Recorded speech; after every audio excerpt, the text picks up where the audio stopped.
Illustration number 6. Ayub and Amit are partner in MS Amrit papers sharing profit and losses equally. Following trial balance is prepared from the following from the books of account as 31st March 2020. ये सारे हमको क्या है items दे रखे हैं, इनको क्या adjust करना है अच्छे से। मीन्स हमें बनाना है भाई ट्रेडिंग अकाउंट बनाना है हमें, कोई इससे तुम्हारा पूरा कॉन्सेप्ट जो है पूरा क्लियर हो जाएगा इस क्वेश्चन से। ठीक है, एक बार इसको रिवाइज कर ले तो आपको पूरा क्वेश्चन जो है पूरा कॉन्सेप्ट रिवाइज हो जाएगा। बताया हमने झूठ बना। ठीक है, इसमें हम ट्रेडिंग अकाउंट भी देखेंगे, फाइनल जो हमने 11th में देखा था, प्रॉफिट एंड लॉस अकाउंट भी देखेंगे। ठीक है, जो हमने 11th में देखा था, प्रॉफिट एंड लॉस और बेस अकाउंट जो हम यहाँ देखेंगे इस चैप्टर में, और बैलेंस शीट भी देखेंगे। ठीक है, तो बोला क्या है ओपनिंग स्टॉक। ठीक है, ओपनिंग स्टॉक है, ये क्या है हमारा ओपनिंग स्टॉक हमारा क्या है, ये हमारा जाता है ट्रेडिंग अकाउंट में, ट्रेडिंग अकाउंट के डेबिट साइड में। ठीक है, ओपनिंग स्टॉक जाता है ट्रेडिंग अकाउंट के डेबिट साइड में 45,000 रुपीज़। और ये परचेज़ भी हमारा क्या है डेबिट साइड जाता है, कहाँ पे वो उसी में किसमें ट्रेडिंग अकाउंट के डेबिट साइड में 7,60,000 रुपीज़। ठीक है, और सेल्स और ये जो है सेल्स रिटर्न जो है सेल्स में से माइनस होता है, और सेल्स कहाँ आता है हमारा, सेल्स आता है हमारा ट्रेडिंग अकाउंट के क्रेडिट साइड में। ठीक है, ट्रेडिंग अकाउंट के क्रेडिट साइड में आता है सेल्स, और सेल्स में से हम सेल्स रिटर्न माइनस कर देंगे। अगर ये जो परचेज दे रखा है जो कि हमारा ट्रेडिंग अकाउंट में जो डेबिट साइड आता है, अगर यहाँ पे हम इसके अगर हम आगे जो हमें अगर अमाउंट मिलती है परचेज रिटर्न की, तो हम परचेज में से वो भी डिडक्ट कर देंगे एज ए लाइक सेल्स की तरह। सेल्स में सेल्स रिटर्न माइनस, परचेज में सेल्स रिटर्न माइनस, नेट आ जाता है ना, फिर नेट अमाउंट वही हो। ठीक है, सैलरी एंड वेजेस ये क्या है हमारा, ये क्या है प्रॉफिट एंड लॉस अकाउंट में जाएगा ये। ठीक है, सैलरी एंड वेजेस। ठीक है, रेंट कहाँ जाएगा, रेंट हमारा जाता है, रेंट हमारा जाएगा ये भी उसी में जाएगा, इसमें प्रॉफिट एंड लॉस अकाउंट में, क्योंकि हमारा एक्सपेंस है। मींस जो भी हमारे डायरेक्ट एक्सपेंसेस होते हैं वो क्या है हमारे ट्रेडिंग अकाउंट में जाता है, और इनडायरेक्ट एक्सपेंसेस जो होते हैं हमारे किस में जाते हैं, इनडायरेक्ट एक्सपेंस जाते हैं हमारे प्रॉफिट एंड लॉस अकाउंट में। Direct expenses like direct expense जो हमारे डायरेक्टली रिलेटेड है हमारे फर्म से। ठीक है, जैसे कि सेल्स हो गया, परचेज़ हो गया, ओपनिंग स्टॉक है, ठीक है, क्लोजिंग स्टॉक है, और हमारा जो है ट्रेडिंग अकाउंट से जो है हमारा ग्रॉस प्रॉफिट या ग्रॉस लॉस निकलता है, और वो जो ग्रॉस प्रॉफिट आता है और जो ग्रॉस लॉस आता है ना, वो ट्रांसफ़र होता है हमारा प्रॉफिट एंड लॉस अकाउंट में। ठीक है, अगर हमारा ग्रॉस प्रॉफिट आता है और ग्रॉस प्रॉफिट आएगा मीन्स हमारी क्रेडिट साइड जो है ज़्यादा है डेबिट साइड से ट्रेडिंग अकाउंट में, तो क्रेडिट साइड से डिडक्ट करेंगे डेबिट साइड के आइटम्स को, और जो भी बचेगा वो हमारा ग्रॉस प्रॉफिट होता है, और वो ग्रॉस प्रॉफिट जो है वो ट्रांसफ़र होता है प्रॉफिट एंड लॉस अकाउंट की क्रेडिट साइड। और फिर क्रेडिट साइड में क्या है हमारे को इस साल में जो भी इनकम रिसीव्ड हुई है इनडायरेक्टली, इनडायरेक्ट एक्सपेंसेस और इनकम आती हैं प्रॉफिट एंड लॉस अकाउंट में, तो जो भी हमारी प्रॉफिट इनडायरेक्ट इनकम्स हुई हैं क्रेडिट साइड में वो आएंगी, और ग्रॉस प्रॉफिट में तब ग्रॉस प्रॉफिट रिकॉर्ड किया था ना हमने प्रॉफिट एंड लॉस अकाउंट में, तो वहीं पे क्या है हमारी जो भी इनकम रिसीव्ड हुई हैं एज ए इनडायरेक्टली उसको टोटल करेंगे, और टोटल में से क्या है इनडायरेक्ट एक्सपेंसेस हमारे डेबिट साइड आते हैं उसको डिडक्ट कर देंगे सारे, और फिर हमारा नेट प्रॉफिट आ जाएगा। अगर हमारा डेबिट साइड ज़्यादा है प्रॉफिट एंड लॉस अकाउंट का क्रेडिट साइड से, तो हमारा नेट लॉस आता है। अगर हमारा नेट प्रॉफिट या नेट लॉस जो है उसका क्या एडजस्टमेंट रहता है, नेट लॉस हुआ अगर हमारा प्रॉफिट एंड लॉस अकाउंट में, तो नेट लॉस जो है हमारा profit and loss appropriation account की डेबिट साइड जाएगा, और जो भी हमारा इनकम हुई है मीन्स नेट इन प्रॉफिट आया है डेबिट साइड में हमारा अमाउंट ज़्यादा है, मीन्स डेबिट साइड में हमारा जो बैलेंस बचा हुआ है एक्स्ट्रा में एक्सपेंस माइनस करने के बाद वो हमारा क्या नेट प्रॉफिट है, वो नेट प्रॉफिट जो है profit and loss appropriation account के क्रेडिट साइड जाता है। ठीक है, और फिर जो भी हमारा नेट प्रॉफिट आया उसमें से हम profit and loss appropriation account में से कुछ आइटम्स होते हैं, जैसे कि मैंने आपको बताया था इंटरेस्ट ऑन कैपिटल हो गया, सैलरी हो गई, कमीशन हो गए, जनरल लीजर हो गए, ये सब जो आइटम्स हैं उनको हम डिडक्ट करने के बाद हमारा आता है एप्रोप्रिएशन ऑफ प्रॉफिट मीन्स जो प्रॉफिट पार्टनर्स में जाएगा। ठीक है, यही कॉन्सेप्ट मैं आपको रिवाइज कराऊंगा, तो इसको एक बार आपको देख लेना, क्योंकि ये नॉर्मल क्वेश्चन हम आगे देख चुके हैं वैसे। ठीक है, एक बार देख लेना, क्योंकि हम इससे देखने से बढ़िया हम आगे और क्वेश्चन पे चलते हैं, क्योंकि आपने देखा हुआ है। ठीक है, फिर भी कोई कंफ्यूज हो जाता है कोई दिक्कत की बात नहीं, आप मेरे से पूछ लें कमेंट बॉक्स में, या मैं फिर हो सके तो करवा दूँगा। ठीक है, देखते हैं। ठीक है, आगे चलते हैं। हरे कृष्णा दोस्तों, तो आज हम अपना फंडामेंटल अकाउंटिंग्स जो है पार्टनरशिप वो हम आगे से स्टार्ट करेंगे। और हमने लास्ट क्लास में profit and loss appropriation account के बारे में जाना था, और उसकी कुछ जनरल एंट्रीज़ के बारे में जाना था कि इसकी जनरल एंट्रीज़ कैसे होती हैं। और आज हम देखेंगे difference between profit and loss account and profit and loss appropriation account के बीच का डिफरेंस। ठीक है, कि इन दोनों में क्या डिफरेंस है। ठीक है, सो लेट्स स्टार्ट।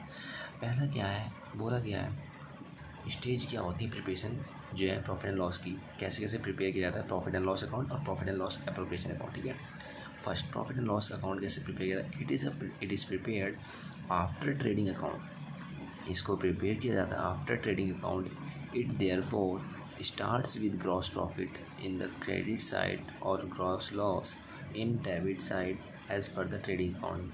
आपने 11th में पढ़ा होगा कि जब हम फाइनेंशियल स्टेटमेंट बनाते हैं तो हम प्रॉफिट एंड लॉस, ये जो बैलेंस शीट हम बाद में बनाते हैं ट्रेडिंग अकाउंट से के बाद में, ठीक है। पहले हम ट्रेडिंग अकाउंट बनाते हैं जिसमें ट्रेडिंग अकाउंट में हमारा ग्रॉस प्रॉफिट या ग्रॉस लॉस आता था।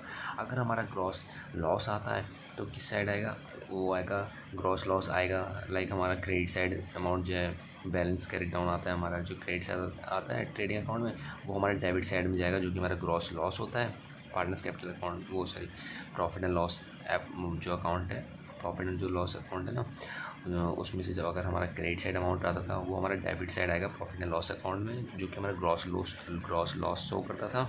और ट्रेडिंग अकाउंट में डेबिट साइड जब बैलेंस हमारा बैलेंस शीट आता था वो हमारा ग्रॉस प्रॉफिट था, जो कि हमारा प्रॉफिट एंड लॉस अकाउंट की क्रेडिट साइड जाता था ग्रॉस प्रॉफिट के नाम से, ठीक है। तो ये बताया गया है it is prepared after trading accounts में, जिसमें से पहले ग्रॉस प्रॉफिट या ग्रॉस लॉस निकलता है। इट देयरफॉर स्टार्ट्स, ये स्टार्ट होता है या तो ग्रॉस प्रॉफिट से होगा जो कि इन the credit side of the, ठीक है, जो क्रेडिट साइड में होता है ना, किसमें प्रॉफिट एंड लॉस अकाउंट की जो है क्रेडिट साइड में होता है ग्रॉस प्रॉफिट होता है। और ग्रॉस लॉस, या तो ग्रॉस लॉस आया होगा ट्रेडिंग अकाउंट से इन द डेबिट साइड, और ये डेबिट साइड आता है प्रॉफिट एंड लॉस अकाउंट के as per the trading account. ये ट्रेडिंग अकाउंट के एज पर आता है कि ट्रेडिंग अकाउंट में क्या शो हो रहा है, ठीक है, ग्रॉस लॉस हो रहा है, ग्रॉस प्रॉफिट हो रहा है, ठीक है। फिर यहाँ पर बताया गया profit and loss preparation account के बारे में, बट यहाँ पे क्या होता है, it is prepared after profit and loss account, means यहाँ पर ट्रेडिंग अकाउंट और प्रॉफिट लॉस अकाउंट सारा बनने के बाद जो हमारा नेट प्रॉफिट, क्योंकि हमारा प्रॉफिट एंड लॉस अकाउंट जो शो करता है नेट प्रॉफिट और नेट लॉस। अगर प्रॉफिट एंड लॉस अकाउंट में अगर हमारा नेट प्रॉफिट आता है मीन्स डेबिट साइड ज़्यादा है, ठीक है, मीन्स क्रेडिट साइड ज़्यादा है और डेबिट साइड कम है, और क्रेडिट साइड में से हम डिडक्ट करते हैं डेबिट साइड की आइटम्स जितने भी लॉसेज होते हैं, फिर उसके बाद जो भी बचता है वो हमारा नेट प्रॉफिट होता है, और वो नेट प्रॉफिट जो है हमारा profit and loss appropriation account के क्रेडिट साइड जाता है, ठीक है, वही बताया गया है। It is prepared after profit and loss account, it therefore starts with net profit, ये स्टार्ट होता है किससे, नेट प्रॉफिट से, इन the credit side, means credit side से, क्रेडिट साइड में आता है नेट प्रॉफिट, ठीक है। Means profit and loss account में जो डेबिट साइड जो हमारा जो वो आइटम आता है ना बैलेंस कैरी डाउन वाला, जिसे हम नेट प्रॉफिट कहते हैं, वो नेट प्रॉफिट जो है हमारा जाता है profit and loss appropriation account के क्रेडिट साइड में, ठीक है। और नेट लॉस, अगर नेट लॉस आया प्रॉफिट एंड लॉस अकाउंट में, वो जाएगा डेबिट साइड में, किसके, profit and loss appropriation account में, ठीक है। बताया गया है अगर डेबिट साइड, ये डेबिट साइड जाएगा profit and loss appropriation account में as per the profit and loss account, जो प्रॉफिट एंड लॉस अकाउंट जो शो कर रहा है, ठीक है। अगर उसमें लॉस हुआ तो उसके अकॉर्डिंग प्रॉफिट हुआ उसके अकॉर्डिंग। इसका ऑब्जेक्टिव मीन्स इसका उद्देश्य क्या है, it is prepared to determine net profit earned और net loss incurred during the accounting years. Accounting year जो अकाउंटिंग कर रहे हैं उसमें हम ये डिटरमाइन किया जाता है कि हमको इस साल प्रॉफिट हुआ या लॉस, जो मैं आपको बताया ना वो ये नेट प्रॉफिट हुआ है लॉस हुआ है, प्रॉफिट एंड लॉस अकाउंट से हम जानते हैं वो ये डिटरमाइन करते हैं, पता लगाते हैं कि हमको इस साल क्या है, प्रॉफिट हुआ है या लॉस हुआ है, ठीक है, अकाउंटिंग ईयर्स में।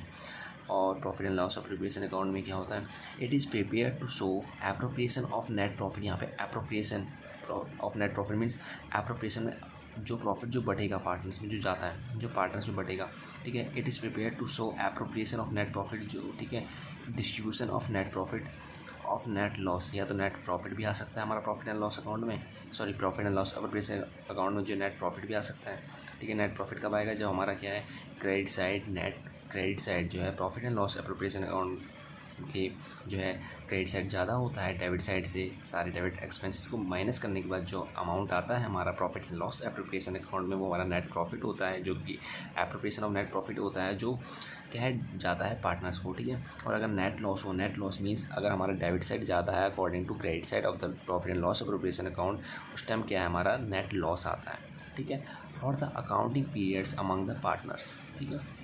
और वो accounting period among the partner में चले जाएगा, ठीक है। अब बात किया जा रहा है इसके नेचर कैसे है, ठीक है, इसका नेचर ऑफ द आइटम, इसका नेचर कैसा है, ठीक है। It is debited with the expense charge against profit. यहाँ पे क्या है, प्रॉफिट एंड लॉस अकाउंट में क्या होता है, जो भी एक्सपेंसेस होते हैं ना डेबिट साइड, वो चार्ज अगेंस्ट प्रॉफिट होते हैं, मीन्स इसको किसी भी हाल में, चाहे कंपनी को, चाहे फर्म को लॉस हो चाहे प्रॉफिट हो, इट डजेंट मैटर, बट हमें जो भी एक्सपेंसेस हैं वो पे करने ही करने होते हैं, चाहे लॉस भी हो जाए तो भी पे करने होंगे। जो हमारे प्रॉफिट एंड लॉस अकाउंट के डेबिट साइड जो भी एक्सपेंसेस शो होते हैं वो सारे हमारे चार्ज अगेंस्ट प्रॉफिट होते हैं, ठीक, मीन्स प्रॉफिट में से पे करना ही करना है, चाहे लॉस भी हो जाए, ठीक है, वही बताया गया। And credited with the income not being operated income, ठीक है। क्रेडिट इनकम, ऑपरेटिंग इनकम जो भी हमारे ऑपरेट किया गया फर्म के अंदर, वो सारी जो भी इनकम जनरेट हुई है ना, वो सारा आता है, ठीक है। जैसे कमीशन रिसीव्ड है ऑपरेटिंग में, इसमें क्या है, वो हमारा क्रेडिट सेट जाता है प्रॉफिट एंड लॉस अकाउंट के। तो यही बताया गया। And to determine net profit, और डिटरमाइन किया जाता है नेट प्रॉफिट और losses for the accounting periods, ठीक है। हम पता लगाते हैं कि फिर नेट प्रॉफिट हुआ है, नेट लॉस हुआ है अकाउंटिंग पीरियड्स में, ठीक है। वही बताया गया इसमें कि हमारा जब क्रेडिट साइड जो है ज़्यादा होता है, ठीक है, प्रॉफिट एंड लॉस अकाउंट में, और डेबिट साइड कम होता है, तो क्रेडिट साइड में जब डिलीट करते हैं डेबिट साइड, अगर वो डेबिट साइड में हमारे अमाउंट बचता है तो हमारा नेट प्रॉफिट होता है, अगर क्रेडिट साइड बचता है तो नेट लॉस होता है, ठीक है। अगर आपको कोई भी डाउट हो, कोई दिक्कत की बात नहीं, आप कमेंट बॉक्स में पूछ सकते हैं, ठीक है। चलो स्टार्ट। इट इज़, और हम profit and loss appropriation account की बात करें तो it is debit with the items appropriation of profit, means जो profit and loss appropriation account जो होता है वो जो स्टार्ट होता है, अगर डेबिट साइड में जो है वो नेट प्रॉफिट आएगा, ठीक है, ठीक है, net profit. It is debit with the items of appropriation of profit such as a salary, means ऐसे आइटम्स आते हैं profit and loss appropriation account में डेबिट साइड में, जो कि क्या है, हमारे को प्रॉफिट में से देने होते हैं, जैसे कि सैलरी हो गया, कमीशन टू पार्टनर हो गया, इंटरेस्ट ऑन कैपिटल हो गया, एंड ट्रांसफ़र टू रिजर्व, जो रिजर्व्स होते हैं, ठीक है, एक्सेट्रा। रिजर्व मीन्स ये होता है कि हमने क्या है, कुछ कल चल के क्या है, कोई लॉस वगैरह ना हो जाए तो हम पहले से ही लॉस वगैरह भी, और क्या कहते हैं, हम एक्स्ट्रा में रिजर्व बना के चलते हैं किसी चीज़ को पेमेंट करने के लिए। कल चल के किसी भी चीज़ की प्रॉब्लम क्रिएट हो जाती है तो हम रिजर्वेशन ले सकते हैं। अगर कोई प्रॉब्लम क्रिएट नहीं हुई तो आपस में पार्टनरशिप बढ़ जाता है रिजर्व्स, ठीक है, ये ठीक है। It is credited with the items of income being debit to partner, ठीक है। ये क्या होगा, debit to partners capital account और पार्टनर्स करंट अकाउंट। ये जो आइटम्स होते हैं, ये जो इंटरेस्ट ऑन कैपिटल हो गया, सैलरी हो गई, कमीशन हो गया, क्या है, debit to the partner capital account और partners current account such as interest on drawing भी, ठीक है। ठीक है, ये मीन्स सीधा से इसमें ये बोला गया, अगर तुमको profit and loss appropriation account बनाने के लिए बोला है, ठीक है, तो उस टाइम में ये सारी ट्रांजेक्शन्स जो है, ये सारी जो भी इसमें बोला गया है, ट्रांजेक्शन जो भी एंट्रीज बोली गई हैं, वो क्या है, हमारे प्रॉफिट एंड लॉस एप्रोप्रिएशन में अकाउंट में आएंगी, ठीक है। जैसे सैलरी हो गई, ठीक है, कमीशन हो गया, इंटरेस्ट ऑन कैपिटल हो गया, ये वगैरह। और ये, और अगर इंटरेस्ट ऑन ड्राइंग की बात की जाए, means interest on drawing means हमने फर्म से क्या लोन लिया था, हम उसको इंटरेस्ट दे रहे हैं फर्म को, तो फर्म ये फर्म बना रही है, ठीक है। प्रॉफिट एंड लॉस एप्रोप्रिएशन क्या है, हम फर्म के पॉइंट ऑफ व्यू से देख रहे हैं, क्योंकि प्रिपेयर किया जा रहा है पार्टनरशिप फर्म के द्वारा। Profit and loss appropriation account जो है फर्म के द्वारा प्रिपेयर किया जाता है, ठीक है। और हमारा जो इंटरेस्ट ऑन जो ड्राइंग है वो क्या है, क्रेडिट होगा profit and loss appropriation account में। क्यों, इसलिए क्योंकि क्या है, फर्म को फ़ायदा हो रहा है, मीन्स हमने लोन लिया था फर्म से, हम उनको लोन भी रिटर्न कर रहे हैं और उस पर इंटरेस्ट भी दे रहे हैं। और इंटरेस्ट ऑन लोन जो होता है, सॉरी, इंटरेस्ट ऑन ड्राइंग जो होता है वो हमारा क्या है, लॉस होता है, और फर्म का फ़ायदा हुआ, और फर्म का फ़ायदा हुआ तो फर्म क्या है, अपना क्रेडिट करती है, ठीक है। अब हम देखेंगे पार्टनरशिप डीड और एग्रीमेंट के बारे में, ठीक है। Preparation of this account is not guided by the partnership deed और एग्रीमेंट। ये जो प्रॉफिट एंड लॉस अकाउंट होता है ना, इसमें कोई भी गाइड नहीं किया जाता, इसमें ये किसी एक्ट वैक्ट के अंदर नहीं बोला गया है। मीन्स ये प्रॉफिट एंड लॉस जो हम पार्टनरशिप अकाउंट में पढ़ रहे थे ना, ये जो पढ़ रहे हैं इसमें, ये क्या कहते हैं, हमें 1932 एक्ट फॉलो करना पड़ता है, ये एग्रीमेंट के थ्रू इसमें पार्टनरशिप डीड बनानी पड़ती है। इसमें कोई भी रिक्वायरमेंट नहीं रहती, इसको क्या है, ये प्रिपरेशन किया था of the account is not guide नहीं किया जाता पार्टनरशिप डीड और एग्रीमेंट के द्वारा कि तुम इतना शेयर बांटोगे, इतना करोगे। इसमें ऐसा कोई बात नहीं बोली जाती, जैसे कि प्रॉफिट, जैसे कि पार्टनरशिप बोला गया, जैसे अकाउंट बोला गया। Partnership profit and loss account एक अलग ही है, ठीक है। इसमें कोई भी गाइडेंस दी जाती है अकॉर्डिंग टू पार्टनरशिप डीड के अकॉर्डिंग और एग्रीमेंट के अकॉर्डिंग, ठीक है। फिर बोला गया profit and loss appropriation account means preparation of this account is guided by the partnership deed और एग्रीमेंट। और जो प्रॉफिट एंड लॉस अकाउंट है वो क्या है, हमें पार्टनरशिप डीड के अकॉर्डिंग चलना पड़ता है। अगर पार्टनरशिप डीड नहीं है तो वही पार्टनरशिप एक्ट 1932 है, उसका अकॉर्डिंग चलना पड़ता है। बट यहाँ पे ये चीज़ फॉलो नहीं होती है, ठीक है। यहीं पे होगी कहाँ, profit and loss appropriation account में। Preparation of this account is guided by the partnership deed और एग्रीमेंट। पार्टनरशिप डीड के अकॉर्डिंग चलेंगे, और या तो एग्रीमेंट या तो पार्टनरशिप डीड नहीं है तो किसके अकॉर्डिंग चलेंगे, हम चलेंगे वो पार्टनरशिप एक्ट 1932। मैचिंग प्रिंसिपल्स, ठीक है। मैचिंग प्रिंसिपल्स का वैसे मीनिंग होता है कि हमें क्या है, सेम ईयर के, मतलब कि एक्सपेंसेस से इनकम को, सेम ईयर के एक्सपेंस और सेम ईयर के इनकम रेवेन्यू को क्या है, मैच करना। ये नहीं होना चाहिए कि 5 साल का प्रॉफिट है और 6 साल की इनकम नहीं, 5 साल का प्रॉफिट तो 5 साल की एक्सपेंस से ही मैच होगा, ठीक है। While preparing this account matching principal revenue is matched against expenses followed, वही बोला गया जो मैंने वो समझाया। मीन्स ये नहीं कि 5 ईयर्स का क्या हम प्रॉफिट ले रहे हैं और 6 ईयर का एक्सपेंस, नो, 5 ईयर का प्रॉफिट तो 5 ईयर के एक्सपेंस से ही हम इसको कंपेयर करेंगे, ठीक है। इसको प्रिपेयर करते वक्त while preparing the account, profit and loss account जो है हम जब प्रिपेयर करेंगे तो हम ये नहीं कि हम 6 साल का एक्सपेंस शो कर रहे हैं और 5 साल का रेवेन्यू नहीं, 5 साल का अगर रेवेन्यू है तो 5 साल के एक्सपेंस जो है उन्हीं को हम डिडक्ट करेंगे। अगर 6 साल का रेवेन्यू, 6 साल के एक्सपेंस को, जो भी 6 साल में जो एक्सपेंस क्रिएट हैं उन्हीं को डिडक्ट करेंगे, नहीं कि हम 7 साल के कर देंगे। तो इसमें मैचिंग प्रिंसिपल मतलब कि सेम ईयर्स होने चाहिए, 5 साल है तो 5 साल, 6 साल तो 6 साल, यही बताया गया है इस वाले में मैचिंग प्रिंसिपल्स।